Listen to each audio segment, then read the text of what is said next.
Bonjour, aujourd'hui je vais vous expliquer comment planifier l'achat ou la location d'une voiture avec Arbekin. Premièrement, allez dans la section planifier de l'application et vous cliquez sur le plus pour ajouter un objectif. Aujourd'hui, on va aller ajouter l'objectif changer de voiture. Donc, on pose quelques questions aux gens justement pour les aider à choisir est-ce qu'ils devraient louer ou acheter une voiture. C'est la première étape. Donc, à quelle fréquence changez-vous de véhicule? Bon, plus de 3 ans. Combien de kilomètres parcourez-vous? Moi, j'habite proche du bureau, donc il n'y a pas beaucoup. 25 000 et moins. Prenez-vous soin de votre véhicule? Je suis un peu distrait, donc potentiellement, on va dire pas si bien. Et là, l'application Arbekin recommande l'achat. Donc, je clique sur opter pour l'achat, mais on peut aussi opter pour la location, là, dépendamment de nos préférences. Donc, le nom de l'objectif, je pourrais appeler ça, on pourrait s'amuser. En fait, je n'ai pas vraiment l'intention de m'acheter de voiture, mais c'est pas grave.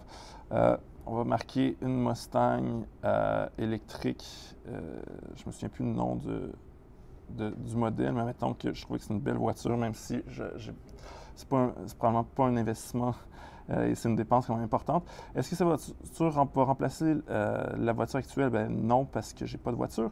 Est-ce une location? Non.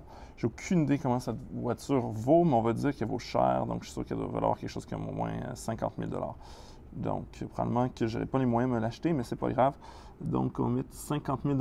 Là, dans le fond, il me dit, quand souhaitez-vous l'acheter? Donc là, je pourrais dire, hey, je ne suis pas si pressé que ça pourrait être seulement dans 18 mois, parce que c'est une voiture chère, mais c'est quand même 2 000 $.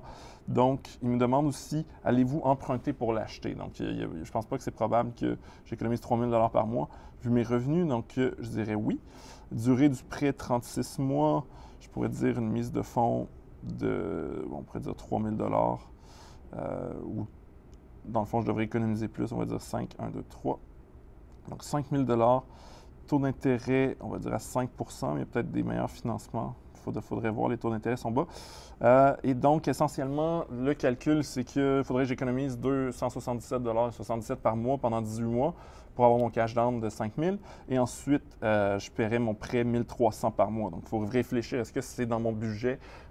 Pour être honnête, vu ces chiffres-là, c'est pas dans mon budget. Mais admettons que j'ai des revenus plus élevés, puis ça correspond où j'ai assez d'argent économisé que je peux mettre une grosse mise de fonds et que ça n'impacte pas trop mon budget.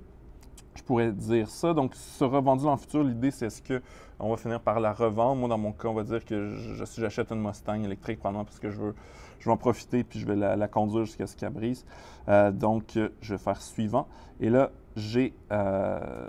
et ensuite, la beauté, c'est que j'ai déjà un autre objectif qui est maison Vieux-Longueuil. Et là, on me dit, c'est quoi, si tu n'as pas les moyens par rapport, tu veux une Mustang électrique, tu veux une maison dans le Vieux-Longueuil, lequel est plus important si tu n'arrives pas à épargner autant? Et l'idée, c'est que si je n'épargne pas assez pour rencontrer les deux obligations, l'argent va être mis juste dans un objectif. C'est sûr. Donc, mettons que moi, je dirais, non, la maison est quand même plus important. Donc, je pourrais aller mettre la maison en premier.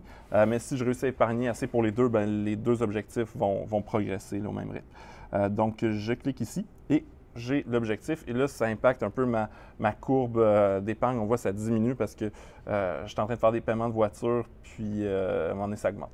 Donc, c'est tout ce que je voulais dire sur de comment ajouter un objectif de type voiture, comment planifier l'achat de voiture ou la location de voiture avec Arbekin.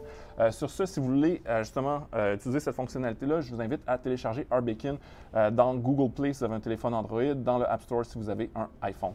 Sur ce, bonne journée.